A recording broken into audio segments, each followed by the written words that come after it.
call to discuss the market in COVID-19 and most importantly, the topics, things to know as a first-time home buyer. A little about myself. I am a real estate broker with Compass. This is my sixth year in real estate.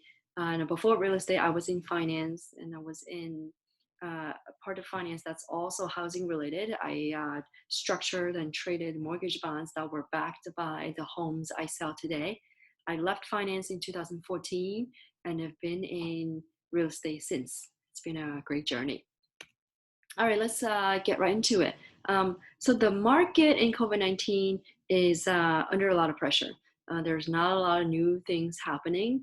And right now, if you were to go out there to buy an apartment, you could probably, and you should, get a sizable discount. Now, this is sort of talking about some of the positive forces and the negative forces overall, because we have the recession, unemployment, and less foreign buyers. Yes, market is under a lot of pressure. But in the meantime, there isn't a lot of inventory, especially resale inventory in the city. So that's gonna keep a bottom on how much prices can fall. We're gonna have more buyers once we reopen. Even now, we have more buyers who want to take advantage of the current situation than sellers who are willing or need to sell into it.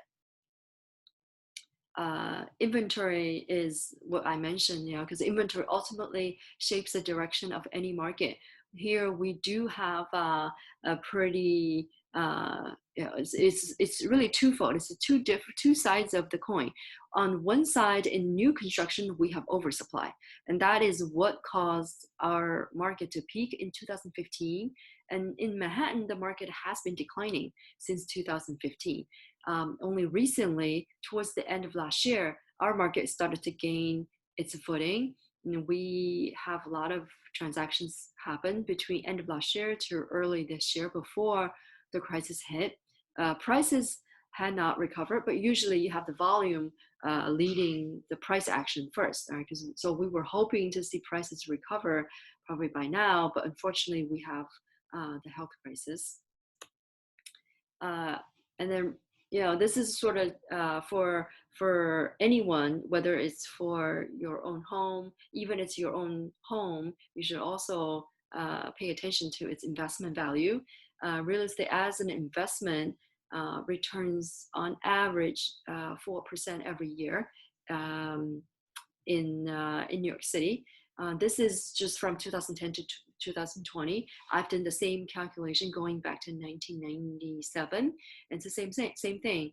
But you really need to plan on holding your real estate for a long period of time, right? You can't be thinking, okay, I'm going to buy and sell in 3 years and have it appreciate 4% a year. If you had bought in 2015 and try to sell it now, it's not pretty. This is dollar per square foot for different neighborhoods. It's still a little bit different. I think for first-time home buyers, if you were to live there, the primary concern should be which neighborhood you feel more comfortable and you want to live in, because the utility value is still what's most important, and the investment value comes second. Regardless, this is a dollar per square foot across some of the different neighborhoods in Manhattan. So the ones that you suspected were expensive are, there. West Village is up there. Tribeca is expensive. Chelsea, Flatiron. So these downtown neighborhoods are pretty expensive. Upper West Side is also pretty expensive. It's more expensive than Upper East Side. This is talking about price change for the different neighborhoods from last month versus from last year. So we want to just pick a couple of periods and see how neighborhoods have performed versus each other. Again, this is just 2 periods, right? So don't take it too seriously. But what we see is for the same downtown neighborhoods that were expensive, they just keep appreciating. This is, the sort of in the world of stock investing, established neighborhoods tend to enjoy better resistance and better liquidity. All right, so from this point on, we're going to cover a few topics that should be interesting to first-time home buyers. First up is how to negotiate a deal. How do you, especially now, right? We think we can, as buyers, we can get a large discount. So how do we go about doing this? The first step really is to do your homework.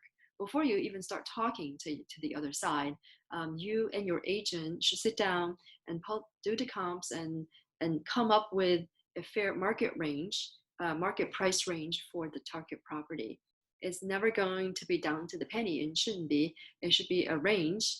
And then in a normal market condition, you would go in on the low end of the range because you don't want to be perceived as too crazy in terms of your offer, and then you negotiate from there.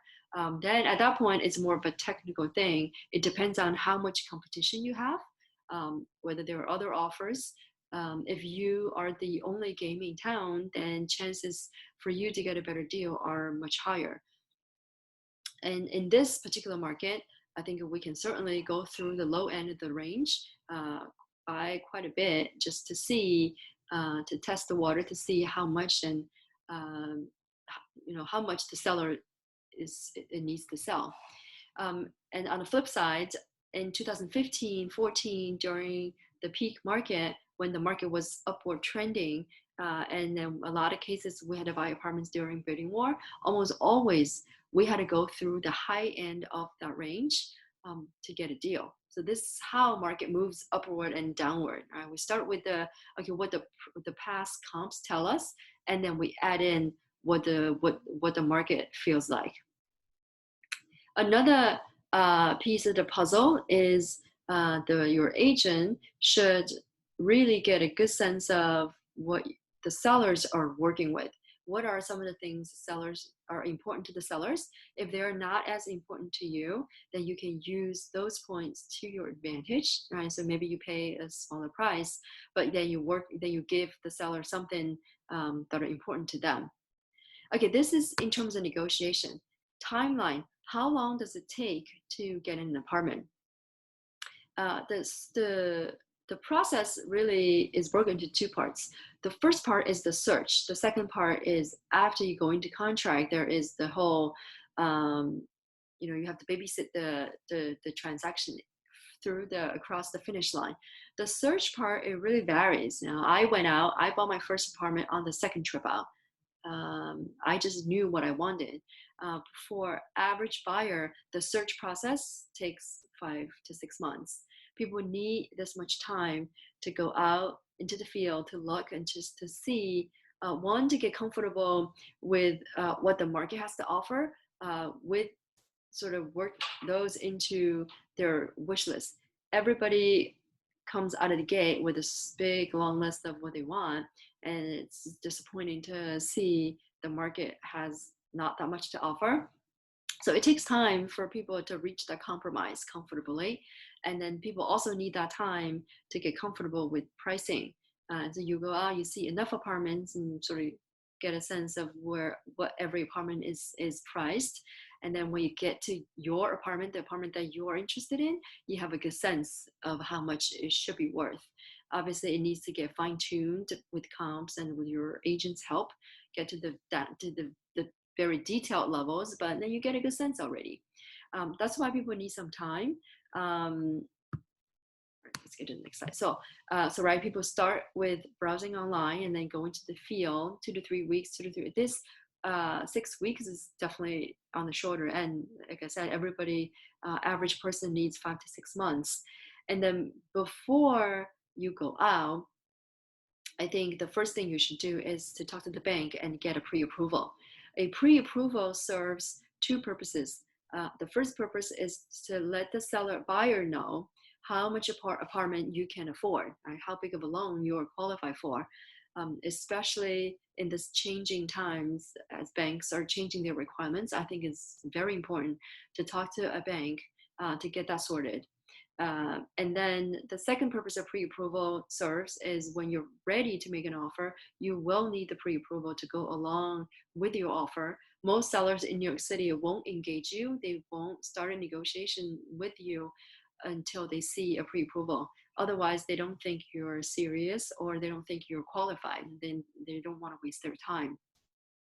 So once you find your dream apartment, we go into the contract stage. The contract stage is where the buyer's attorney goes through due diligence to make sure everything checks out, the building checks out, apartment checks out, finances are okay, there are no major defects. And then they also work on the contract language with the seller's attorney. So the contract stage is 2 to 3 weeks. If everything works satisfactory, then you sign the contract. Buyer signs the contract with a 10% deposit. Now there is a step called home inspection. In New York, if you're buying a condo unit in a big building, I would say, in my experience, less than 50% of the buyers actually hire an inspector. And reason being, unlike a house where you will be responsible for everything, in which case you should 100% hire an inspector and understand what kind of roof you're getting, what condition the major systems are in, the heating, electric, plumbing, right? Because these are all expensive systems to maintain or replace. But in the case of a condo unit, all of those prior items are the building's responsibility. Of course, it's good for you to know because you still have to pay your share of maintenance. If you knew, okay, roof needed to be replaced in next year, then you knew either there needs to be a reserve fund or you probably should expect an assessment, right, coming up. But away from that, the inspector is not going to be able to tell you too much away from whether the appliances work, how much electric you're getting into your apartment. So less than 50% of the condo buyers get an inspections. It is 100% up to you. If you want to be very assured, then you should hire an inspector. They cost anywhere from $6 to a little over $1,000 for an average condo unit. All right, so once we have a signed contract, there are two things that need to happen in parallel. First thing is for your bank to finalize your mortgage. So once you get into contract is when you officially apply for a mortgage. You talk to them first, get a pre-approval, but nothing is official until you officially apply and pay the money, the processing fees to the bank. So they start working on your credit and the building, and then they will issue you a commitment letter to say, okay, they are committed to lend you the money. And then from the commitment letter, they still need a few weeks to get to clearance to close, to officially release the funds. And then they need to still check a whole long laundry list of items that they have everything from you. Everything's up to date, and the second thing that happens alongside the bank approval is a building approval. So you and your agent will work together to put together the building application, where you will typically be required to provide employment verification, your tax returns, some reference letters from your friends and professional contacts. So these two things happen, and then they take 1 to 2 months, sometimes 2 to 3 months. Once we have the approval from the bank and the approval from the building, then we will close. So the whole process from contract to closing is typically 2 to 3 months. If you do financing, if you go all cash, then it's just the building approval. Then it comes down to 1 to 1.5 months. That was timeline. Let's talk about mortgage. We talked about mortgage already for a bit. One thing I definitely want to mention is you should probably talk to a few banks, even though the rates are in a very tight range. In general, banks, they compare themselves all the time. So they don't wait you to tell them, okay, you're too high. They know where they stand. And they take a position because maybe they don't want that particular loan product, right? So maybe chases their rates higher for a smaller loan because they want less of that loan on their balance sheet. So rates are a little bit different across different banks. Also, in terms of the reserve funds, banks are different. The fees are quite similar. So you should talk to a few banks. And in the beginning stage, you don't really need to. You just need to talk to one bank and get one pre-approval. But then when you go into contract, you should talk to a few banks to choose one to officially apply with. Because then at that point you have to pay some money to get the process started. And then another important thing about a mortgage is when to lock your rate. Um, it's important because typically the free rate lock period is 60 days. And as we said before, from contract signing to closing is typically longer than 60 days. So if you go and lock your rate as soon as you go into contract, you are probably you will run out of your free period before you can close. If the world is the world that we've been in the last year, 2 years, where rates are the same and declining, it wouldn't have mattered. But if we were in the rate environment in 2018, when rates were increasing, then you have a problem, right? So you're out, then you are faced with the decision, an option of one, to extend your rate lock, which will cost you money anywhere every week. You have to pay 1,000, maybe even more than $1,000, depending on how quickly or how high the rates are increasing. um, or you get out and you pay whatever the going rate is. Neither are great options, because you could have locked a lower rate in the 1 months before. So I think rate lock is a decision that you should talk to once you go into contract, once you start applying, you should talk to your mortgage banker, and then you should talk to your real estate broker to get a sense of, and most importantly, what the rate market is like, or what do we think a rate's going to do in the next 2 to 3 months, to decide when is a good time to lock your rate. Upfront costs. The upfront cost to buy an apartment is your down payment, anywhere from 10 to 15%. Before the 2008 crisis, when I bought my first apartment in 2007, I paid 10% down, and I took out a second mortgage in the form of a home equity line. These both are pretty not common now with the crisis, because the banks they learned, or they were too loose on their money. Which is it's a good thing that this time around, or this past decline, has been orderly, because there hasn't been a lot of leverage in the system. Banks never really loosened their underwriting guidelines too much. So I would say 90% of my buyers put down 20%. You could put down 10%, but that means you have to pay a higher mortgage rate. So again, 10 to 15%, and then you need to have 2 to 3% of closing costs. That's for resale. If you are going into new construction, closing costs is probably 5 to 6%. But again, this is a buyer's market, especially now. A lot of the sponsors or sellers of new construction will pick up or help you pay a lot of the closing costs. Then a little bit special thing in this particular moment is you need to have some reserve funds, liquidity funds, the money that's not going to go out of your pocket, but you need to be able to show the bank when you apply. And then after you close, the money does not need to be in your account.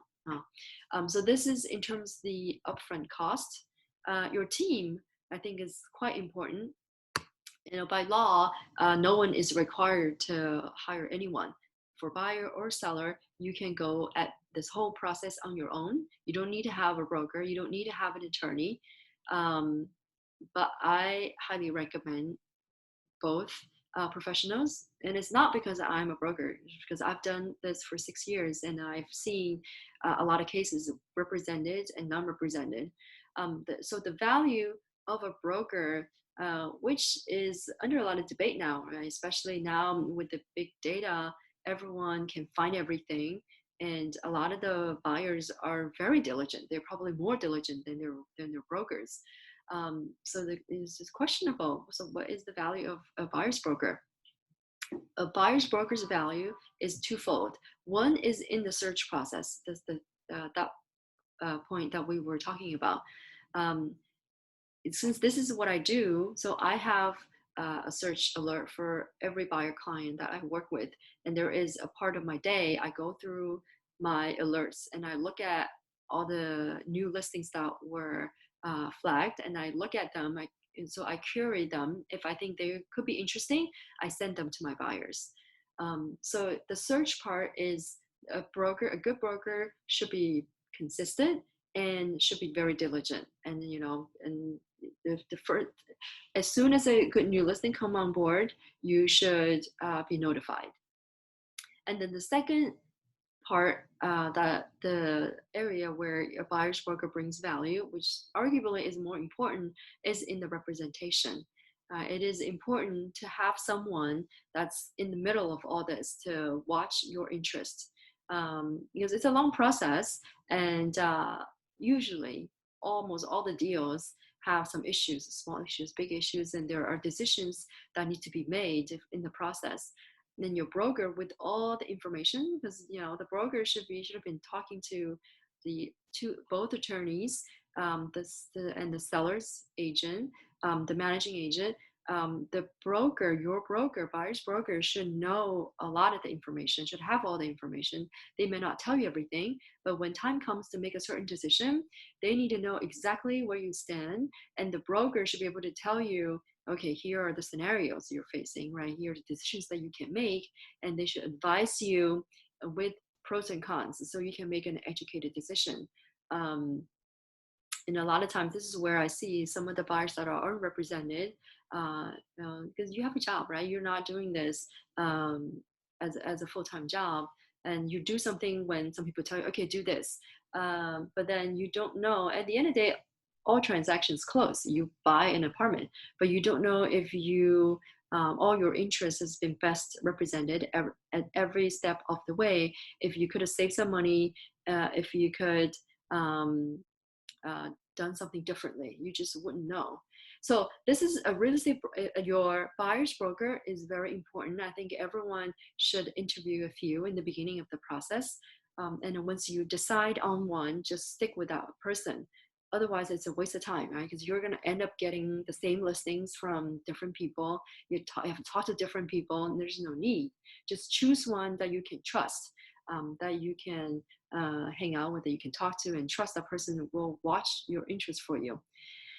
The mortgage person, there are brokers, there are bankers. The mortgage person is also important. Only one thing I would say about a mortgage person is that person should come recommended by a friend, or better, by your broker or your attorney. Because with these working relationships, the mortgage person will be incentivized to pick up your call after your application is in the bank. Once the application is in the bank, if let's say, I'm not saying it's always going to be the case, you're their business, so they're less incentivized to spend more time with you, to tell you, to update you. But if there is a relationship to think about, they will give you more update. And it's going to be important, especially when it's towards the end. It's almost always the case that the bank is the bottleneck towards the end. When everyone's ready to close, everyone wants to close to move on, your rate lock is about to expire, the bank has not cleared you to close. At that point, it's going to save you so much headache and make you feel so much better when your banker picks you up and tells you where you stand, why you haven't been closed, how long roughly it's still going to be, how many days it's going to be, all that. You're more likely to have that kind of service if the mortgage person comes recommended. And another upside, say someone that I recommend, then that means I can call up that mortgage person any time of the day. I mean, maybe like 11 o'clock at night, to get an update. By now, say I started with I've worked with many mortgage people and real estate attorneys, and I've settled down with a few that I feel comfortable, and I feel like they always do a good job. And we're friends now, right? So I can always call them and tell them to tell me exactly where we stand. So that's a good thing also for the buyer. So I can coordinate all aspects for you. And then that goes same thing for the attorney. Finding an attorney that comes recommended. An attorney is relatively inexpensive in the grand scheme of things. If you're buying $1 million apartment or $500,000 apartment, the attorney fee is anywhere from $2,000 to $3,000 or $3,500. An attorney, it's kind of like an system administrator in the IT world, right? You don't even know system administrator exists if your email works, your system works. But if things don't work, then you can't do anything. So this is sort of the attorney for you. If you're lucky enough to be in a good building, in a good transaction with sellers are reasonable, then yes, the attorney doesn't have to fight for you. But if you are in a transaction, which is most like 90% of transactions, there are some issues, then your attorney will be able to tell you on the legal standpoint, what are your options? What are you looking at? Exactly where you stand, so you can make an educated decision, right? And they will fight for you. So I think the first three professionals are important, and then you should have three good people on your team. The accountant and the property management are less relevant. They are more for larger investors who have multiple units, so they have more need for accounting and the property management service. This brings us to the end of our talk on the market in light of COVID-19, and then some of the topics for first-time home buyers. If you have any questions, please do reach out to me. Thank you very much for joining me today.